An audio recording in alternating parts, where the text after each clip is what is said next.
അയാൾ മഹാധനികൻ മാത്രമല്ല, ദേവരൂപനാണവൻ, കാമകോമളൻ, തേരിറങ്ങി വന്നൊരിന്ദ്രതുല്യനാണവൻ, ദേവരുപ്പുകൾക്കു പാടുമാവനേശ്വരൻ, സർവസദ്ഗുണങ്ങളും തികഞ്ഞ കോവലൻ. സർവസ്വഭാവങ്ങളും തികഞ്ഞ കോവലന്റെ പ്രിയ പത്നിയാണ് കണ്ണകി. മാതൃകാ ദമ്പതികളായവർ ജീവിതോത്സവം ആഘോഷിച്ചു വരികയാണ്. സുന്ദരിയും സുശീലയുമായ അവളെ ആദ്യമായി അമ്മൻ കോവിലത്ത് വെച്ച് കണ്ട ആ അസുലഭ നിമിഷം അവൻ അവളെ ഇടയ്ക്കിടെ ഓർമ്മിപ്പിക്കുമായിരുന്നു. തിരുനടയിൽ തൊഴുതു നിന്ന തമ്പുരാട്ടി, പുലരൊളിയിൽ കതിർച്ചൊരിയും കോമളാകി, കനകമയം തനുനിറം കരിമിഴിയാളെ, മമഹൃദയം തവ സദനം പൂമൊഴിയാളെ. കണ്ണകി, ഉണ്ണെ കിടച്ചത് എൻ മഹാഭാഗ്യം. നീ ഇല്ലാமல் എനിക്ക് വാഴ്വയില്ലേ. അത് കേൾക്കവേ അവളുടെ കവിളുകൾ നാണം കൊണ്ട് തുടുത്തു പോകുമായിരുന്നു. ആഹ്ലാദകരമായ ദിനരാവുകൾ പൊഴിഞ്ഞുകൊണ്ടേയിരുന്നു. ആരുടെ അമ്മൻ കോവിലത്ത് ഉത്സവം കൊടിയേറി. തോരണങ്ങളും കമാരങ്ങളുമായിരുന്നു. തേരും തേരോട്ടവുമായി എല്ലാത്തിനും മുൻപന്തി കോവലൻ തന്നെ. തിരക്കൂത്ത് ആരംഭിക്കുകയാണ്. നൃത്തനാട്ടിൽ പേരുകേട്ട അഴകറാണിയായ മാധവിയാണ് നർത്തകി. ദീപകാന്തി തെളിഞ്ഞു, നൃത്തവേദി ഉണർന്നു. മിന്നൽ കൊടി പോലെ ചടുല താളമേളങ്ങളിൽ മതിമറന്നാടിയ മാധവി ഒരു സ്വർഗറാണിയായി മാറി. ആനന്ദലഹരിയിൽ മതിമറന്നാടുന്നു ആയിരങ്ങൾ. നൃത്തം അവസാനിച്ചു. കരഘോഷങ്ങൾക്ക് മുമ്പിൽ കൈ തൊഴുതുകൊണ്ട് നർത്തകി അണിയറയിലേക്ക് മടങ്ങി. അതാ നായികമായ വിഭ്രാന്തിയിൽ നിന്ന് കോവലനതാ അണിയറയിലേക്ക് പായുന്നു. അവിടെ അവനെ കാത്ത് സ്വപ്നം വിടരുന്ന കണ്ണമിഴികളോടെ പൂപ്പുഞ്ചിരിയുമായി മാധവി നിൽപ്പുണ്ടായിരുന്നു. ഞൊടിയിടയിൽ കോവലൻ തന്റെ കഴുത്തിലെ രണ്ഹാരം ഊരി അവൾക്ക് നേരെ നീട്ടി. മണ്ണി കിലുങ്ങും പോലെ ചിരിച്ചുകൊണ്ട് അവൾ കൈ നീട്ടി. പ്രിയരെ, കോവലന്റെ ജീവിതത്തിൽ വലിയ വഴിത്തിരിവായിരുന്നു ആ നൃത്തസന്ധ്യ. അതിൽ പിന്നെ ആളാകി മാറി. വീട്ടിൽ വരുന്നത് തന്നെ വല്ലപ്പോഴുമായി.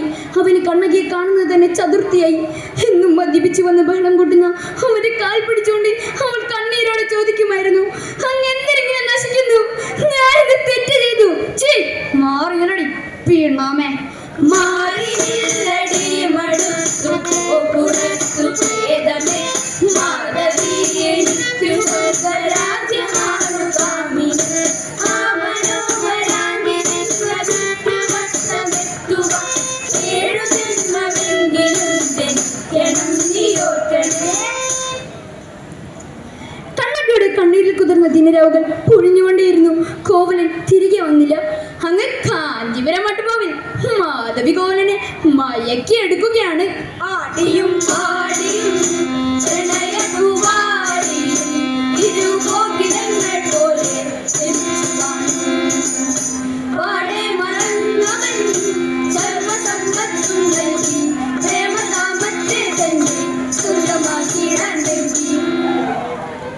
മാധവിയുടെ മായാവലയത്തിൽ കുടുങ്ങിയ കോവലൻ അവൾ ആഗ്രഹിച്ചതെന്നും ആ കാൽക്കീഴിൽ സമർപ്പിച്ചു. നൃത്തക്കാരുടെ കടക്കണ്ണിലെ ഒരു കളിപ്പാവയെ പോലെ അവൻ കുരുങ്ങിക്കിടന്നു. എല്ലാം കിട്ടിക്കഴിഞ്ഞപ്പോൾ മാധവിയുടെ മട്ടുമാറി. അവൾ കോവലനെ നോക്കിക്കൊണ്ട് അട്ടഹസിച്ചു. കണ്ട ബുദ്ധിമാന്മാർക്ക് കയറി നിൽക്കാനുള്ള സത്രമല്ലത്, കടന്നു പോ. മാധവി, ഇത് നീ തന്നെയോ? അതെ, ആളും അറിയിട്ടില്ല. എന്താ വിളിച്ചു നിൽക്കുന്നേ? കടന്നു പോ പുറത്ത്, കാക്കാശിനി കൊള്ളാത്തവൻ. അവൾ വാതിൽ കൊട്ടിയടിച്ചു. സൗഭാഗ്യങ്ങൾ നഷ്ടപ്പെട്ട കോവലൻ കണ്ണകിയുടെ അടുത്തേക്ക് തിരികെ പോയി. ഒരു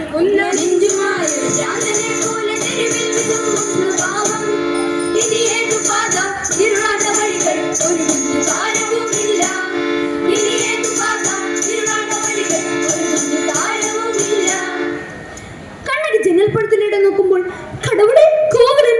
അവൾ ഓടിച്ചെന്ന് വാതിൽ തുറന്നു. ആ കാൽ വധിച്ചു. ഉള്ള വാങ്കേ. കണ്ണകി, കാരുണ്യമറിയിക്കാത്ത മഹാപാപിയാണ് ഞാൻ. എനിക്ക് മാപ്പ് തരൂ. അങ്ങനെ പറയരുത്. തെറ്റുപറ്റുക മനുഷ്യ സഹജമല്ലേ. എനിക്കങ്ങനെ തിരിച്ചു കിട്ടിയാലോ അത് മതി. ആ കുലധർമ്മ പത്നിയുടെ സ്നേഹത്തിന്റെ ശീതള ചായ കോവലന്റെ നെഞ്ചിലെത്തി അണഞ്ഞുപോയി. കണ്ണകി, ഇനി നമുക്ക് ജീവിക്കാൻ എന്താണ് മാർഗം? അവൾ ഒരു പെട്ടി തുറന്നു. പട്ടുപൊതി പുറത്തേക്കെടുത്തു. ഇതാ നോക്കൂ.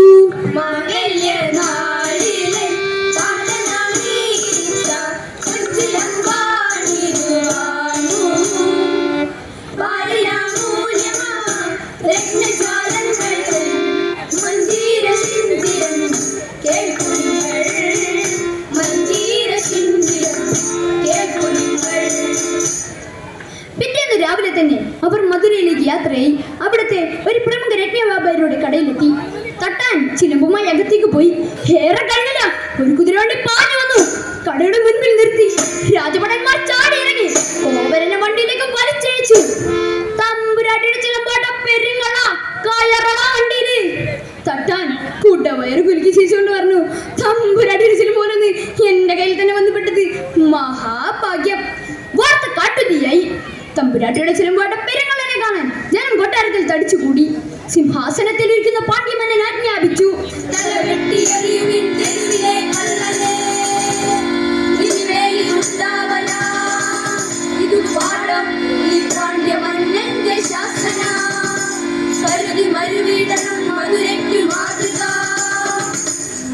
ഇത് കണ്ട കണ്ണകി അഴിഞ്ഞിണഞ്ഞ മുടിയോടെ തീ പാറുന്ന കണ്ണുകളുമായി കൊട്ടാരത്തിലേക്ക് ഓടി. തന്റെ പ്രിയതമന്റെ ചുടുചോര കൊണ്ട് തൊടുകുറിച്ചാർക്ക് സിംഹാസനത്തിൽ ഇരിക്കുന്ന പാണ്ഡ്യമനെ നോക്കിക്കൊണ്ട് അവൾ അലറി,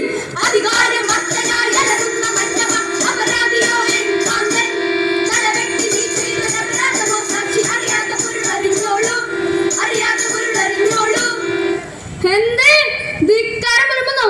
നമ്മുടെ പ്രിയതമ ചിലമ്പാട്ട നിന്റെ ഭർത്താവ് അപരാധിയാണെന്നോ? നിങ്ങൾക്ക് നേരെ തന്നെ ഞാൻ കാട്ടിത്തരാം. ഇതാ നോക്കൂ, നിങ്ങൾ പിടിച്ചു വാങ്ങിയ ചിലമ്പിന്റെ ജോഡിയാണിത്. ഇനി പറയോ, തമ്പുരാട്ടിയുടെ ചിലമ്പിൽ മുത്തോ രത്നമോ?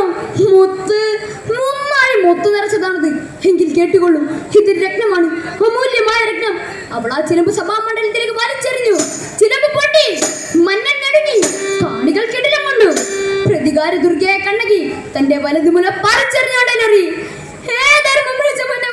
നീയും നിന്റെ ധർമ്മം വിതച്ചാമ്പലാവട്ടെ. ഉടനെ ഒരു കൊടുങ്കാറ്റ് ഉയർന്നു. കാറ്റിലുടനീളം അഗ്നിജ്വാലകൾ പടർന്നു. പാണ്ഡ്യമന്നന് കൊട്ടാരവും വെന്തച്ചാമ്പലായി. ഒരിക്കൽ കൂടി പ്രിയരെ, പെണ്ണിന്റെ കണ്ണീരഗ്നി വെന്തച്ചാമ്പലാവാത്ത ഏത് ഭരണകൂടമാണുള്ളത്? ഞങ്ങളുടെ കൊച്ചു കഥാപ്രസംഗം ഇവിടെ വെച്ച് നിർത്തുന്നു. നന്ദി, നമസ്കാരം.